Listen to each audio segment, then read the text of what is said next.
Welcome to Telangana వెలుగు. నేను మీ రాజు. రేవంత్ సర్కార్ దాదాపుగా 2.5 సంవత్సరాల్లో ఫ్రీ బస్ కావచ్చు, సన్న బియ్యం కావచ్చు, రేషన్ కార్డులు కావచ్చు, ఇందిరమ్మ ఇల్లు విషయంలో కావచ్చు, ఈ విధంగా అనేక పథకాలు పెట్టింది.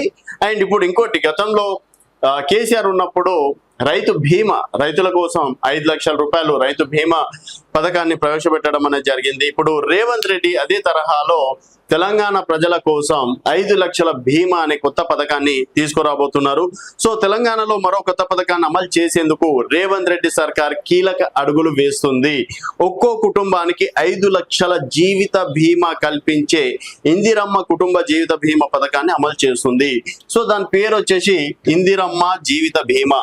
ఇందిరమ్మ పేరు మీద ఒక్కో కుటుంబానికి 5 లక్షల రూపాయలు జీవిత బీమా కల్పించే విధంగా కొత్త పథకాన్ని తీసుకురావడం అనేది జరుగుతుంది. అలాగే ఈ క్రమంలోనే ఈ కొత్త పథకానికి సంబంధించిన విధి విధానాలు, ఇతర అంశాలను ఖరారు చేసేందుకు కేబినెట్ సబ్ కమిటీ రేపు భేటీ కానుంది.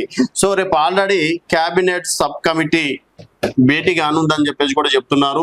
సో ప్రతి కుటుంబానికి 5 లక్షల రూపాయలు బీమా కల్పించే విధంగా ఇందిరమ్మ పేరు మీద ఈ పథకానికి స్వీకారం చుట్టాలని చెప్పేసి కూడా భావిస్తుంది.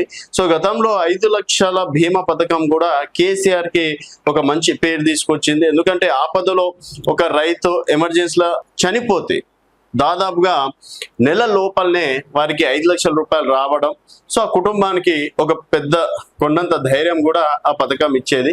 ఇప్పుడు కూడా ఇందిరమ్మ బీమా పథకంలో భాగంగా ప్రతి కుటుంబానికి ఒక 5 లక్షల రూపాయలు బీమా చేపిస్తే డెఫినెట్ గా ఆ కుటుంబానికి ఏమన్నా ఎమర్జెన్సీ ఉన్నా కూడా అదొక ధైర్యంగా కూడా ఉండే అవకాశాలు ఉన్నట్లు కూడా తెలుస్తుంది.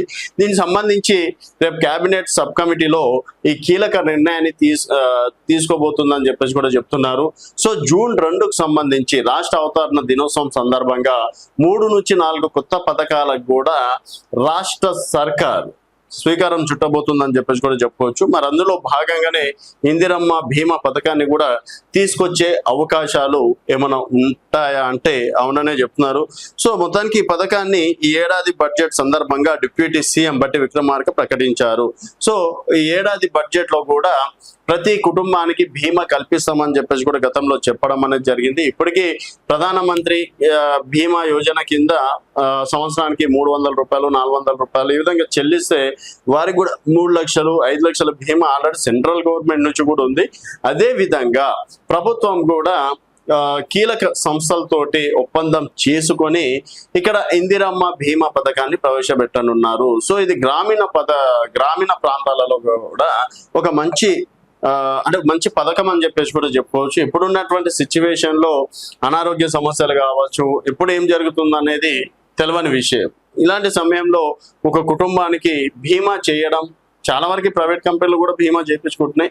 బట్ ప్రభుత్వ పరంగా ఉంటే ఒక నమ్మకం, ఒక ధైర్యం కూడా ఉంటుంది. కాబట్టి ఇదొక రేవంత్ గారు తీసుకొచ్చే పథకాలలో ఇదొక బెస్ట్ బీమా పథకం అని చెప్పేసి కూడా చెప్పుకోవచ్చు. మరి దీన్ని కనుక అమలు చేసి ఏమైనా అయినా కుటుంబ పెద్దలకు కానీ ఇంకెవరికైనా అయినా కూడా 5 లక్షల రూపాయల కుటుంబ సభ్యులకు ఇస్తే మాత్రం డెఫినెట్ గా ఇదొక మంచి పథకం అని చెప్పేసి కూడా ఈ సందర్భంగా చెప్పుకోవచ్చు. మరి పథకం పైన మీ అభిప్రాయాల కింద కామెంట్ రూపంలో తెలియజేయండి. చూస్తూనే ఉండండి తెలంగాణ వెలుగు.